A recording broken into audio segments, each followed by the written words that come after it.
Much love. Thank you to Rhythm Passport right here at Womad. Elemotho. Peace.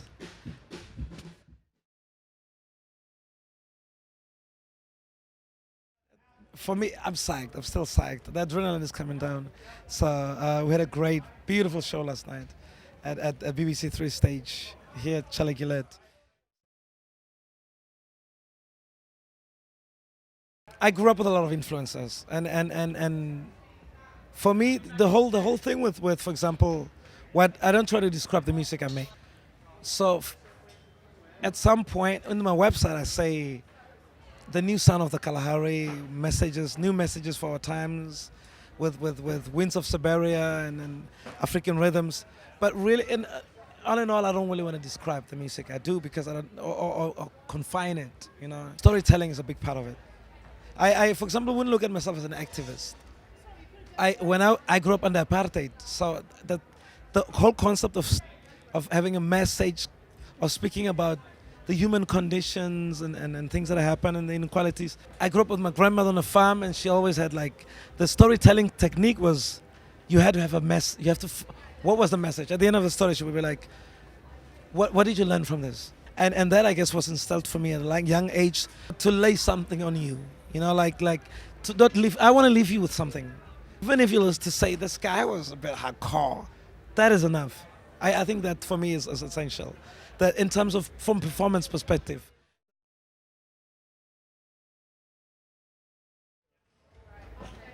It's hard to say. I guess a bit of both, because where does the spiritual end? Where does the political end? I mean, humans, we are political animals. We fight over food all the time.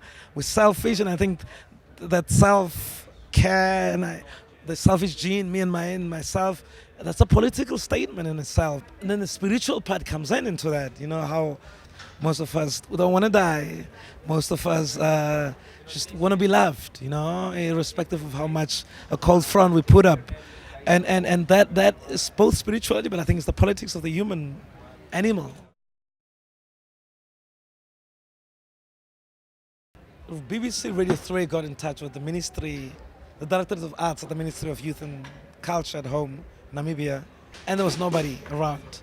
But we were about to go out on holidays, and somebody called me and said, "Would you like to?" And I was like, "Okay, BBC's BBC, so let's go check it out." And we went to do the interviews. We did some songs for them. I had lunch with dinner with Roger Shot from BBC Three, and then months passed, and he sent an email and said, "Would you be interested?" Because we'd given him CDs, we spoke, we did the interviews, and I found out that they really liked me, and then they were interested. So that's good. That's good. I'm happy. I'm super happy to be here. Look, first of all, Womad is Womad. This is the biggest world music festival in the world. I mean, the capacity crowds that it pulls over the years, and I kind of feel like I'm an alternative artist. And not in every sense of the word, but quite a bit. I don't make albums every year. I'm not with a record company. I take quite a bit of time for getting out the albums. I say what I want, hopefully, which I don't think is always popular. You can't just say what you want all the time.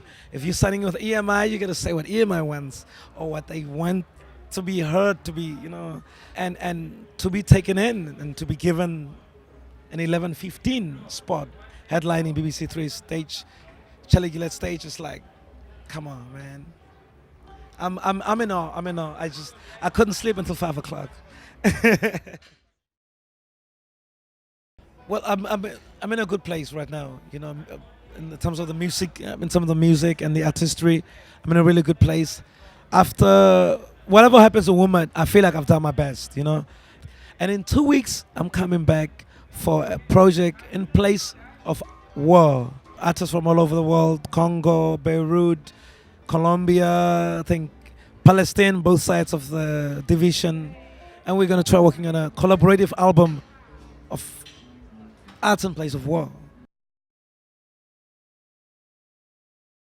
YouTube, Facebook, they're getting everybody out there. They're giving everybody an equal, I wouldn't say equal leverage completely, but yeah, so to speak. You know what I mean? It's putting me on the same level as another guy who maybe has the record company pushing a major, but I can put up my stuff out there on YouTube, on Facebook, and that's for me. It's the big deal. I love living in the digital age. I'm just like, yeah, hooray! It's the best. It's the best. It's a voila, voila. Look, I grew up on radio. One of the reasons I do the style of music I do is radio. We were getting, when I was a kid, I was getting frequencies from Botswana, Zimbabwe, South Africa, the States, because it would just catch, on a farm. So you had to keep yourself entertained. And the radio with the battery radio was the thing. And radio has changed a lot. I feel radio's changed a lot. Internet radio's there. There's a lot that's getting pushed. I still think there should be more acknowledgement for the radio DJs that people that really love the music that have been pushing. Because I grew up on radio DJs. People would go mad for a man's voice or a woman's voice, and would like to know who's that guy who does a session from 6 till 7 or 6 till 8. And now I feel like any guy gets on and just like yigga and put on the playlist. You know what I mean? So radio has changed a lot. When you get excited, like, I guess physically, I don't know whatever happened, many adrenaline and all this stuff. I had to like really calm myself down. We're going like from stage to stage, checking out different artists and just the scene, the food stalls, the mini stalls and activities. So now that I'm finally here, and it takes a while. You got visas to do. Two Congolese guys, the bassist and the guitarist, the Congolese guys, they could have declined that. So I'm psyched, man. I'm like super psyched. I'm super psyched. Thank you, BBC Threes. Thank you, Womad. Much love. Elemotho.